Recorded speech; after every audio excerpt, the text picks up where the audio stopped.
थी वसुदेव पटेल साहब, ये सब जानकर अनजान बने हुए हैं क्या? पुल खुल जाता है, क्लियरेंस नहीं ली जाती, फिटनेस सर्टिफिकेट नहीं, बड़ी कन्वीनियंट सी आर्ग्यूमेंट दे रही है म्यूनिसिपैलिटी, जी हमसे नहीं पूछा, प्रेस कॉन्फ्रेंस करके बताया जाता है हम तो जी खोल रहे हैं। ठेका दिया गया है 7 महीने पहले, ठेका दिया गया है एक घड़ी बनाने वाली कंपनी को। आपके समझ में आ रहा है ये?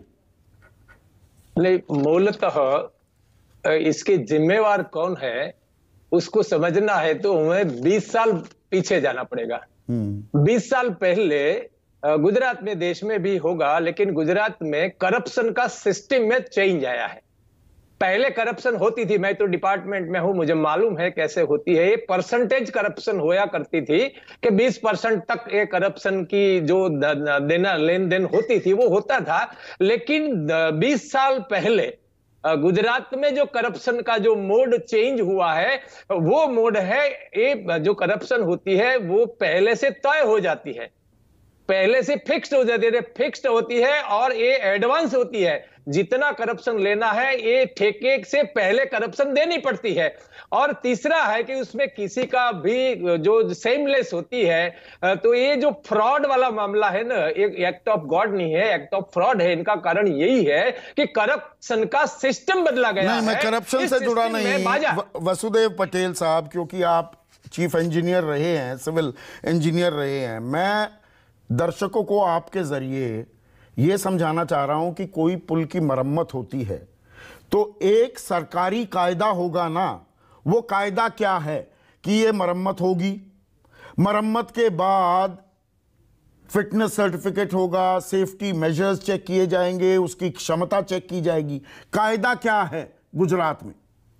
नहीं, यही कानून है कि कोई भी काम है, ये जो मरम्मत वाली बात है ना, ये स्ट्रेंथनिंग का काम था। यानी जो वीक हो गया था पुल, उसको ठीक ठाक करने के लिए स्ट्रेंथन करने की जो बात थी, तो वहां पर वुडन पैनल थे, इनकी जगह एल्यूमिनियम के पैनल लगे हैं, तो ये डिजाइन का भी प्रॉब्लम हो सकता है। बाद ये जो पूरा जो प्रोसेस होता है, सरकारी प्रोसेस, ये सरकारी प्रॉपर्टी है, कॉर्पोरेशन का प्रॉपर्टी है, सरकार की ही प्रॉपर्टी है, तो उसमें ठेका दिया जाता है। बाद में थर्ड पार्टी इंस्पेक्शन भी होते हैं गुजरात में। ये जो तो ठेकेदार की इतनी मनमर्जी हो सकती है कि उसका मन किया उसने खोल दिया, प्रेस कॉन्फ्रेंस भी की और म्यूनिसिपैलिटी से इजाजत नहीं ली। तो मैं वही कह रहा था, जो आपने मेरी बात काटी, तो वहां पर ऐसा हुआ है गुजरात में कि बाजार, यानी ठेकेदार और सरकार दोनों एक हो गए हैं, दोनों साथ मिलकर चल रहे हैं। इसीलिए छोटे छोटे जो अधिकारी जो होते हैं, जो जन सेवा जो होते हैं, सेवा कर्मी, इनको कोई पूछता ही नहीं है। ऊपर गांधीनगर से, आपने आप वाले से भी सुना कि गांधीनगर से कोई फोन आया और खोल दे, वैसे इसमें ऐसा ही होता है कि छोटे मोटे अधिकारी का कुछ चलता नहीं है, क्योंकि बाजार और राज्य दोनों एक हो गए हैं। इसलिए जो करप्शन का सिस्टम बदला गया है, इनका जिम्मेवार ये सिस्टम है, क्योंकि इनमें परसेंटेज रहती नहीं है ना। ये 2 करोड़ का 200 करोड़ का प्रोजेक्ट है, 500 करोड़ में आता है, 300 करोड़ चले जाते हैं, 100 करोड़ का काम नहीं होता है। तो कुल मिलाकर जो भ्रष्टाचार का सिस्टम बदला है, इसलिए कोई परमिशन की आवश्यकता ही नहीं रहती है। खुद कह रहा है जो चीफ ऑफिसर है झाला, वो खुद कह रहे हैं कि मुझे तो मालूम ही नहीं है।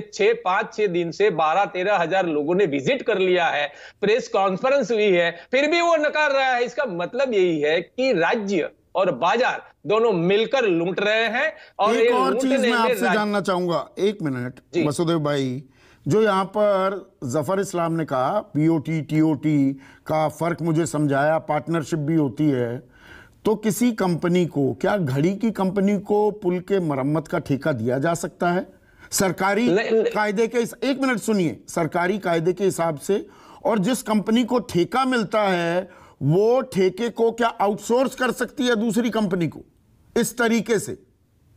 एक तो पहली बात तो गलत है। ये जो फ्रांस वाले जो विमान की बात थी, उसी समय यही हुआ था ना। ठेका किसको दिया जाए वो तय करने के लिए जो नॉर्म्स होते हैं ना, इस नॉर्म्स को यदि फॉलो नहीं किया तो उसको सजा ही नहीं होती है ना। इस देश में, जिस देश में 7 करोड़ केस पेंडिंग हो, उसी देश में अपेक्षा क्या रख सकते हैं आप? तो जो नॉर्म्स बने हैं, स्पेसिफिकेशन होते हैं हर चीज के, मटेरियल के होते हैं, पर उनकी अनदेखी की जाती है।